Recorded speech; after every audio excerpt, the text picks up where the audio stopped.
اسلام میں 3 طلاق کیوں اور کیسے؟ ماقبل میں طلاق دینے کا سب سے بہتر اور افضل طریقہ بیان کیا جا چکا ہے کہ مجبوری اور سخت ضرورت کے وقت بیوی کی پاکی کی حالت میں جس میں اس کے ساتھ صحبت نہ کی ہو صریح لفظوں میں 1 طلاق دینی چاہیے، لیکن بسا اوقات آدمی 3 طلاق دے کر رشتہ نکاح اس طرح ختم کرنا چاہتا ہے کہ اس کے لیے رجوع اور تجدید نکاح کا موقع آئندہ باقی نہ رہے۔ ایسی صورت میں بھی شریعت اسلامی کی تعلیم یہ ہے کہ یک بارگی 3 طلاق نہ دی جائے، بلکہ پاکی کی حالت میں 1 طلاق دے کر غور و فکر کیا جائے۔ اگر حالات صحیح نہ ہو سکیں تو 1 ماہواری گزرنے کے بعد دوسری پاکی کی حالت میں دوسری طلاق دے دی جائے،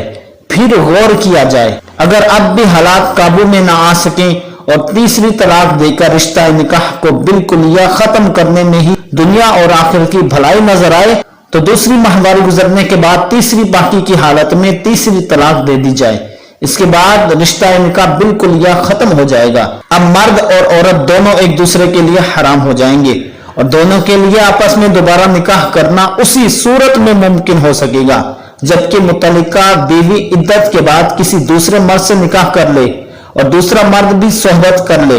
پھر یا تو بقضاء الہی انتقال کر جائے یا طلاق دے دے، تو ایسی صورت میں دوبارہ عدت گزرنے کے بعد ہی نکاح کی گنجائش نکل سکے گی۔ اس کے بغیر ازدواجی تعلق قائم کرنے کی کوئی شکل نہ ہوگی۔ تو ناظرین،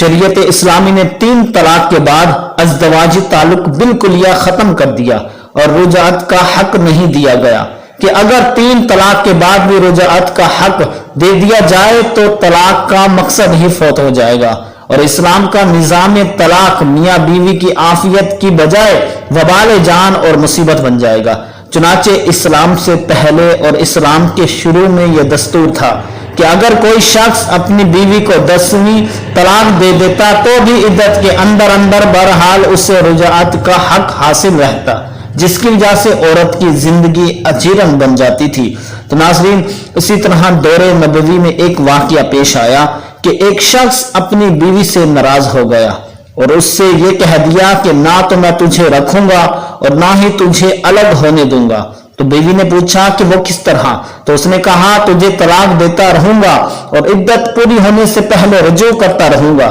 تو اس عورت نے رسول اللہ صلی اللہ علیہ وآلہ وسلم سے یہ واقعہ بیان کیا جس پر یہ آیہ کریمہ نازل ہوئی، جس کے ذریعے عورت کے استحصال اور اس پر ہونے والے ظلم کا دروازہ بند کر دیا گیا اور شوہر کو تاکید کر دی گئی کہ یا تو اچھی طرح بیوی کو رکھے یا پھر اچھے انداز سے اسے چھوڑ دے۔ البتہ پہلی اور دوسری طلاق کے بعد رجعت کا حق دیا گیا تاکہ آدمی اگر چاہے تو اپنے نقصان کی تلافی کر سکے، اور 3 طلاق کے بعد حلالہ کے بغیر رشتہ زوجیت قائم کرنا ممنوع قرار دیا گیا تاکہ لوگ طلاق کو مذاق نہ بنا لیں۔ اسلام میں 3 طلاق دینے کا یہ اصل اور بہتر طریقہ ہے